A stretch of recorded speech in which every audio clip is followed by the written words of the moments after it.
So if a prophet comes and he does not say what you like, is that a reason to disbelieve in him? Or no, if he contradicts the prophets before him, then he's a fake. That's what the prophet said. If someone comes, so how? That's my question. How did he contradict the prophets before him? You sure about that? Because if look, I'm more of a prophet than your prophet. Here, I'm going to prophesy. I'm not going to show you how Muhammad contradicts the Bible, and you're going to tell me the Bible's corrupt. You're now going to prove I'm a prophet. You ready? I'm now going to show you how your prophet contradicts the Bible, and when I do that, you're going to say, well, your Bible's corrupt. You ready? Because now you're going to prove I'm a prophet, because I just prophesied over you. You ready? I'm ready. That's why I'm here. Yeah. So why do I reject Muhammad? Because he contradicts the Bible that shows that Muhammad cannot be a true prophet sent by the same God that sent the prophets and sent his son Jesus. Because here, let me show you. Let's go to John 10:36. Let's see what Jesus says. Are you saying of him whom the Father sanctified and sent into the world, you are blaspheming because I said I am the Son of God? So here Jesus says, I am the Son of God. That's one. Now, can you go to John 6:35? Can you stop well, no, well, before you, no, let me make the point. Hold on. No, let me make the point. Then you can address it. John 6:35-40. Now, you're going to prove I'm a prophet because you're going to say it's corrupt. Watch. John 6:35-40. Jesus said to them, I am the bread of life. The one who comes to me will not be hungry, and the one who believes in me will never be thirsty. But I said to you that you have indeed seen me, and yet you do not believe. Everything that the Father gives me will come to me, and the one who comes to me I certainly will not cast out.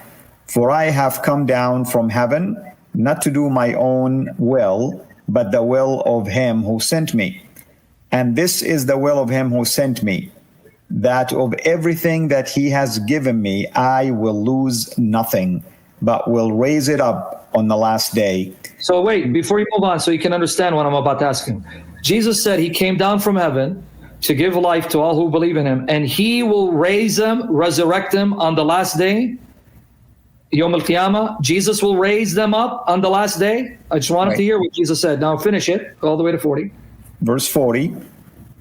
For this is the will of my Father, that everyone who sees the Son and believes in him will have eternal life, and I myself will raise him up on the last day. So that your prophet agree Jesus is the Son of God who came down from heaven, and that Jesus, the Son of God, will, at the last day, he will resurrect the dead at the last day. Okay. Now, did the earlier prophets ever say that God had a son? Yes. Proverbs 30, verse 4. Go show him. Proverbs 30, verse 4 says, who has ascended into heaven and descended, who has gathered the wind in his fists, who has wrapped the waters in his garment, who has established all the ends of the earth. What is his name or his son's name? Surely you know. Read it one more time so you can know that he's talking about God. Who has ascended into heaven and descended, who has gathered the wind in his fists, who has wrapped the waters in his garment, who has established all the ends of the earth. What is his name or his son's name? Surely you know it. Now go to Psalm 2, verse 7 and 12. I will announce the decree of the Lord. He said to me, you are my son. Today I have fathered you, or I have begotten you, depending on verse 12. Verse 12. Kiss the Son, that he not be angry and you perish on the way, for his wrath may be kindled quickly. How blessed are all who take refuge in him. So Jesus said he's the Son of God that came down from heaven, and he, as the Son of God, will resurrect the dead at the last day. Did your prophet agree with that? Of course not. So you see why I said that according to my Bible, your prophet is an antichrist. So you're saying Moses is an antichrist as well? No. Because the Jews did not believe that Jesus was the Son of God. And they wait, knew so Jesus, you're admitting Jesus existed at the time of Moses? I want everyone to hear this. So you believe Jesus existed at the time of Moses? I didn't say that. Okay, so how do you expect Moses to know the name Jesus when that's the name given to him at his birth? That's his human name. So you're admitting that that Moses did not pray to Jesus, correct? No, I admit Jesus was there, and Moses knew Jesus, but not as the name Jesus. He knew him as an angel of the Lord. Who did he pray to when he directed his prayer? He prayed to the angel of the Lord as his God. I'm answering you. He prayed to the angel of the Lord as his God because they knew this angel wasn't a creature, but the messenger sent by the Father who was their God. Go to Genesis 48, 15 to 16. Let me show you who they prayed to. Genesis 48, 15 to 16. So you didn't answer my question again, right? But it's okay. No, I'll answer. What's the question again? Okay, so as far as the words of Jesus in John, as he goes to Genesis 48, 15 to 16, this is Jacob praying for his grandchildren, the sons of Yusuf. As far as Jesus saying, I came down from heaven, I was in heaven and I came down, and I'm the Son of God who will raise the dead at the last day. Do you agree that the Quran and your prophet contradict those words? I agree, yes. And so from a Christian perspective who doesn't believe in your Quran but the Bible, do you see why now I reject your prophet as an antichrist?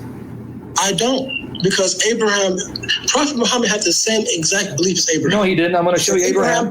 No, he never didn't. taught his followers that Jesus would resurrect the dead. You want to bet? Let me show you what Jesus says about Abraham and show you where Jesus appeared to Abraham. Let's go to John 8, 56 to 59. See, you're only digging your hole deeper when you keep telling me this stuff because you don't know my Bible.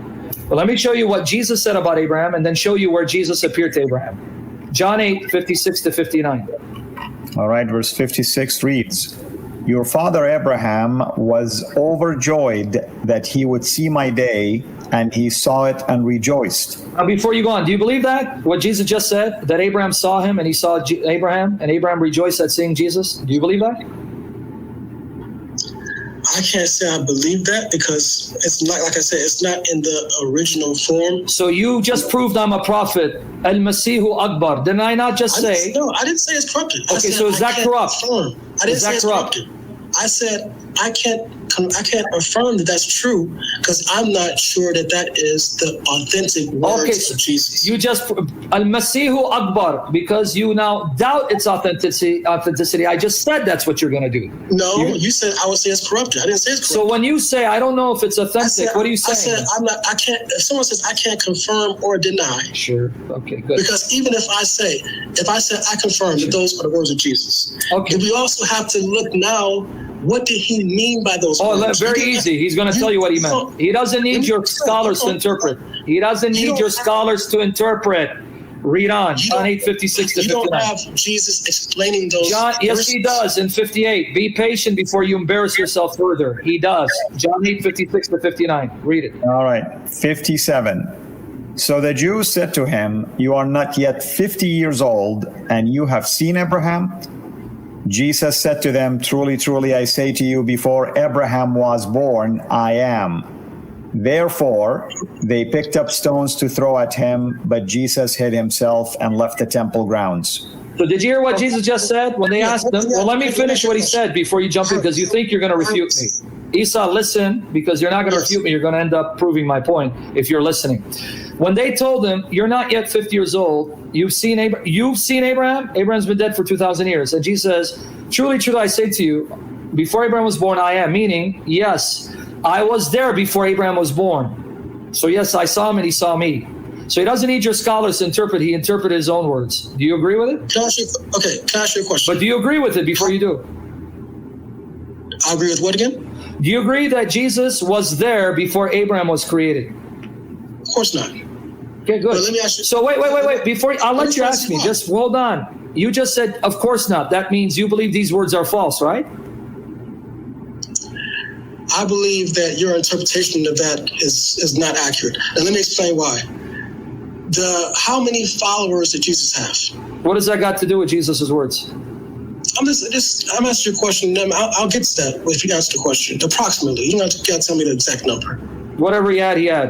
Okay? Okay. But you would agree that the majority of the Jews did not believe in him, correct? Okay. Just like the majority of the Jews didn't believe in Muhammad, then?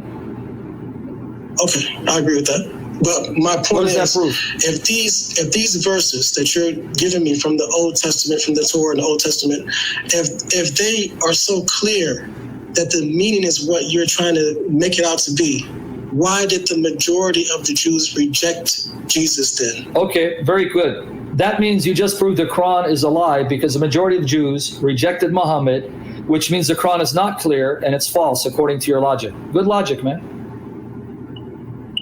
Can you ask the question now? I just answered it.